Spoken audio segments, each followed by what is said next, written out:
udah guru tak ada tito berde saya rabai.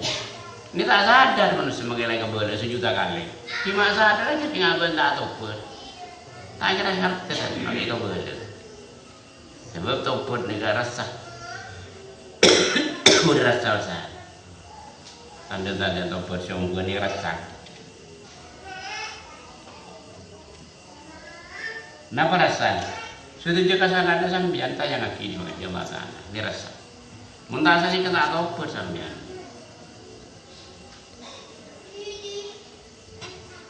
Jadi di Imam Ghazali pokok kapiaki dia masih elang sejelok banyak setelok nikah kapiaki coba tangku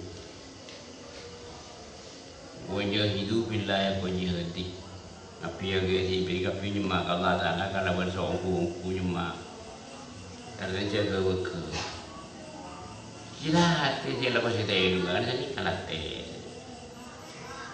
terus nanti.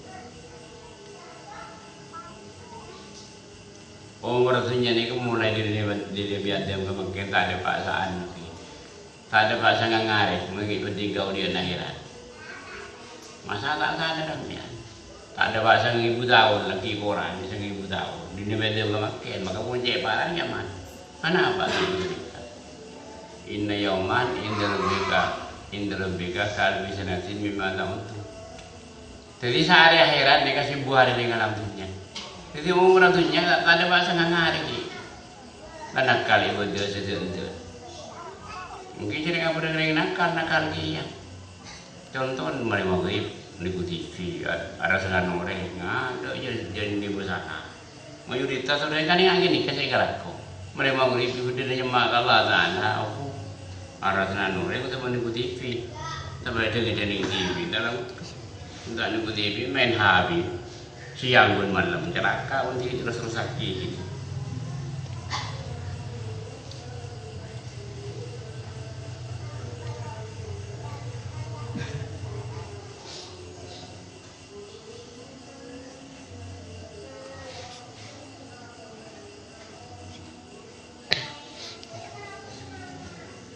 Jadi penyakit setelok muntah hilang. Kalau ibu ada bambu sambian, pakun jen salah. Muntah ada guru ni betul kan repot. Nyemak kamu tak badan, ni betul ada guru tak ada hati. Mentro ni kan biar ni betul coba kapiaki.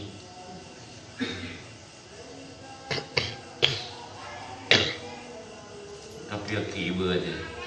Kalau umur ni ya kan, memang ni dia badan. Siapa manusia ni banyak secara kasar, memang contoh. Sisi rasa morok Allah Taala. Apa yang mending Allah Taala ke sambian.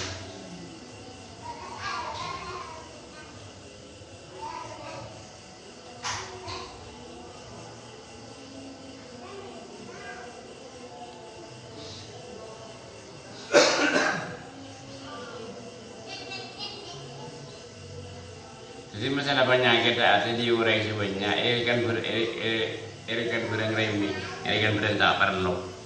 Kan nikah. Perasaan ini mikir kan. Padahal kini pada bahaya penyakit hati. Tuh karena aku menang kan gara-gara ada yang coba menang. Aku sundel-bundelan tanah abad. Menang yang bagus dan selanjutnya masa salah tak tahu karuan serap. Kalau selama alam Rabbi fa'alamu jadama